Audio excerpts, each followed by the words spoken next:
जय श्री कृष्ण। श्री रामचरितमानस के बालकांड में आप सभी भक्तों का स्वागत है।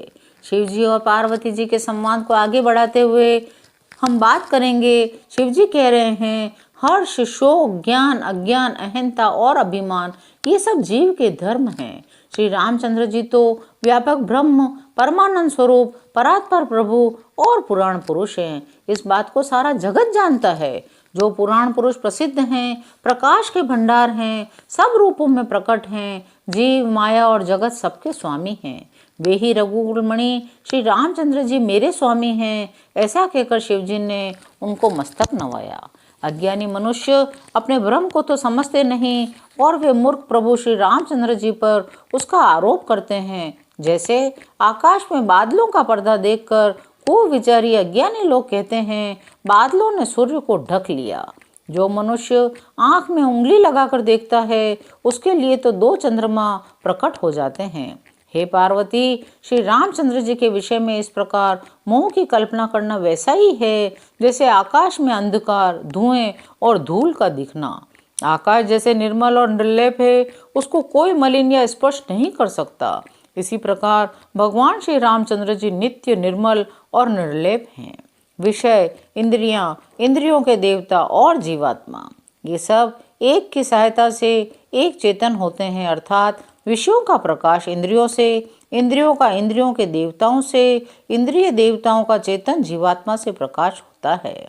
इन सब का जो परम प्रकाशक है, अर्थात जिससे इन सबका प्रकाश होता है, वही अनादि ब्रह्म अयोध्या नरेश श्री रामचंद्र जी हैं। यह जगत प्रकाश्य है, श्री रामचंद्र जी इसके प्रकाशक हैं। वे माया के स्वामी, ज्ञान तथा गुणों के धाम हैं, जिनकी सत्ता से मोह की सहायता पाकर जड़ माया भी सत्य सी भासित होती है। जैसे सीप में चांदी की और सूर्य के किरणों में पानी प्रतीत होता है। यद्यपि यह प्रतीति तीनों कालों में झूठ है, तथापि इस भ्रम को कोई हटा नहीं सकता। इसी तरह यह संसार भगवान के आश्रित रहता है। यद्यपि यह असत्य है, तो भी दुख तो देता ही है। जिस तरह स्वप्न में कोई सिर काट ले तो बिना जागे वह दुख दूर नहीं होता। हे पार्वती, जिनकी कृपा से इस प्रकार का भ्रम मिट जाता है, वही कृपालु श्री रघुनाथ जी हैं, जिनका आदि और अंत किसी ने नहीं जान पाया। वेदों ने अपनी बुद्धि से अनुमान करके इस प्रकार गाया है। वह ब्रह्म बिना ही पैर के चलता है, बिना ही कान के सुनता है, बिना ही हाथ के नाना प्रकार के काम करता है, बिना ही जिह्वा के सारे रसों का आनंद लेता है, बिना ही वाणी के बहुत योग्य वक्ता है। वह बिना ही शरीर के स्पर्श करता है, बिना ही आँखों के देखता है, बिना ही नाक के सब गंधों को ग्रहण करता है, सूंघता है। उस ब्रह्म की करनी सभी प्रकार से ऐसी अलौकिक है, जिसकी महिमा कही नहीं जा सकती, जिसका वेद और पंडित इस प्रकार वर्णन करते हैं और मुनि जिसका ध्यान धरते हैं। वही दशरथ नंदन, भक्तों के हितकारी, अयोध्या के स्वामी भगवान श्री रामचंद्र जी हैं। हे पार्वती, जिनके नाम के बल से काशी में मरते हुए प्राणी को देखकर मैं उसे शोक रहित कर देता हूँ, मुक्त कर देता हूँ, वही मेरे प्रभु रघुश्रेष्ठ श्री रामचंद्र जी जड़ चेतन के स्वामी, सबके हृदय के भीतर की जानने वाले हैं।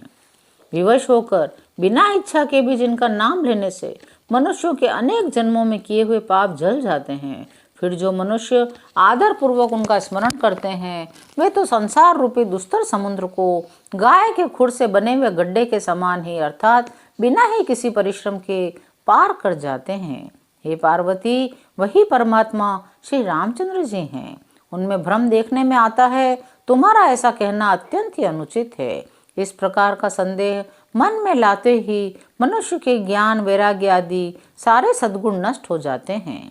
शिव जी के भ्रमनाशक वचनों को सुनकर पार्वती जी के सब कुतर्कों की रचना मिट गई। श्री रघुनाथ जी के चरणों में उनका प्रेम और विश्वास हो गया और कठिन असंभावना, जिसका होना संभव नहीं, ऐसी मिथ्या कल्पना जाती रही। बार बार स्वामी शिव जी के चरण कमलों को पकड़कर अपने कमल के समान हाथों को जोड़कर पार्वती जी मानो प्रेम रस में सान कर सुंदर वचन बोली। पार्वती जी ने कहा, आपकी चंद्रमा की किरणों के समान शीतल वाणी सुनकर मेरा अज्ञान रूपी शरद ऋतु की धूप का भारी ताप मिट गया है। हे कृपालु, आपने मेरा सब संदेह हर लिया। अब श्री रामचंद्र जी का यथार्थ स्वरूप मेरी समझ में आ गया। हे नाथ, आपकी कृपा से अब मेरा विषाद जाता रहा और आपके चरणों के अनुग्रह से मैं सुखी हो गई। यद्यपि मैं स्त्री होने के कारण स्वभाव से ही मूर्ख और ज्ञानहीन हूँ, तो भी अब आप मुझे अपनी दासी जानकर यदि आप मुझ पर प्रसन्न हैं तो जो बात मैंने पहले आपसे पूछी थी वही कहिए। श्री रामचंद्र जी ब्रह्म हैं, ज्ञान स्वरूप हैं, अविनाशी हैं, सबसे रहित हैं, सबके हृदय रूपी नगरी में निवास करने वाले हैं। फिर हे नाथ, उन्होंने मनुष्य का शरीर किस कारण से धारण किया? हे धर्म की ध्वजा धारण करने वाले प्रभु, यह मुझे समझा कर कहिए। पार्वती के अत्यंत नम्र वचन सुनकर और श्री रामचंद्र जी की कथा में उनका विशुद्ध प्रेम देखकर कामदेव के शत्रु स्वाभाविक ही सुजान कृपा निधान शिवजी मन में बहुत ही हर्षित हुए और बहुत प्रकार से पार्वती की बढ़ाई करके फिर बोले, हे पार्वती, निर्मल रामचरितमानस की वह मंगलमय कथा सुनो जिसे काकभूषुंडी ने विस्तार से कहा और पक्षियों के राजा गरुड़ जी ने सुना था। वह श्रेष्ठ संवाद जिस प्रकार हुआ वह मैं आगे कहूँगा। अभी तुम श्री रामचंद्र जी के अवतार का परम सुंदर और पापनाशक चरित्र सुनो। श्री हरि के गुण, नाम, कथा और रूप सभी अपार, अगणित और असीम हैं। फिर भी हे पार्वती, मैं अपनी बुद्धि के अनुसार कहता हूँ, तुम आदर पूर्वक सुनो।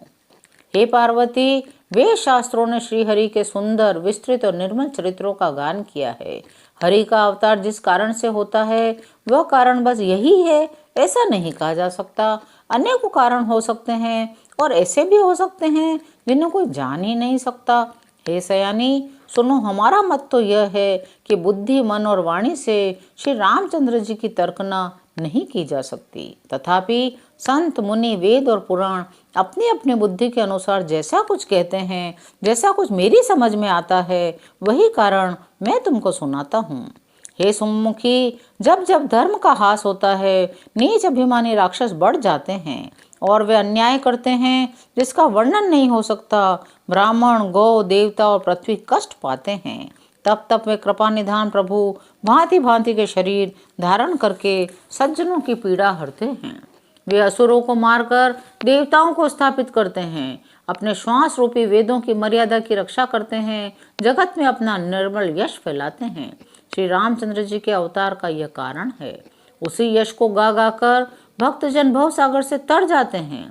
कृपा सागर भगवान भक्तों के हित के लिए शरीर धारण करते हैं। श्री रामचंद्र जी के जन्म लेने के अनेक कारण हैं जो एक से एक बढ़कर विचित्र हैं। हे सुंदर बुद्धि वाली भवानी, मैं उनके 2-1 जन्मों का विस्तार से वर्णन करता हूँ, तुम सावधान होकर करो। श्री हरि के जय और विजय 2 प्यारे द्वारपाल हैं जिनको सब कोई जानते हैं। उन दोनों भाइयों ने ब्राह्मण के शाप से असुरों का तामसी शरीर पाया।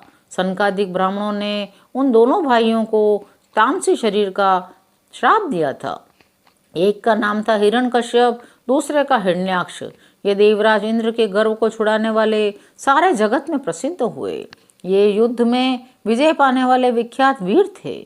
इनमें से एक हिरण्याक्ष को भगवान ने वराह का शरीर धारण करके मारा, दूसरे हिरण्यकश्यप का नरसिंह रूप धारण करके वध किया और अपने भक्त प्रहलाद का सुंदर यश फैलाया।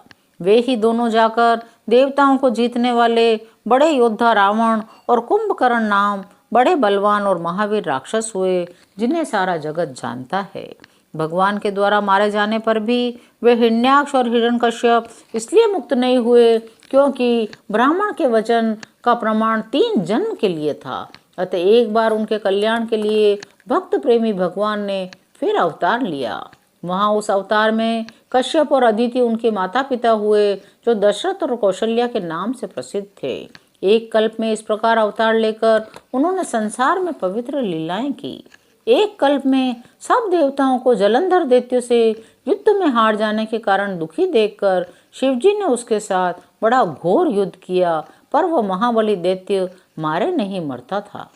उस दैत्यराज की स्त्री परम सती बड़ी पतिव्रता थी। उसी के प्रताप से त्रिपुरासुर जैसे अजय शत्रु का विनाश करने वाले शिवजी भी उस दैत्य को नहीं जीत सके। प्रभु ने छल से उस स्त्री का व्रत भंग कर देवताओं को काम किया। जब उस स्त्री ने यह भेद जाना तब उसने क्रोध करके भगवान को श्राप दिया। लीलाओं के भंडार कृपालु हरि ने उस स्त्री के शाप को प्रमाण्य किया, स्वीकार किया। वही जलंधर उस कल्प में रावण हुआ जिसे श्री रामचंद्र जी ने युद्ध में मारकर परम पद दिया। एक जन्म का कारण यह था जिससे श्री रामचंद्र जी ने मनुष्य देह धारण किया। हे भरद्वाज मुनि सुनो, प्रभु के प्रत्येक अवतार की कथा का कवियों ने नाना प्रकार से वर्णन किया है। आज की कथा यहीं विराम लेती है। शेष अगले अंकों में। जय श्री राम।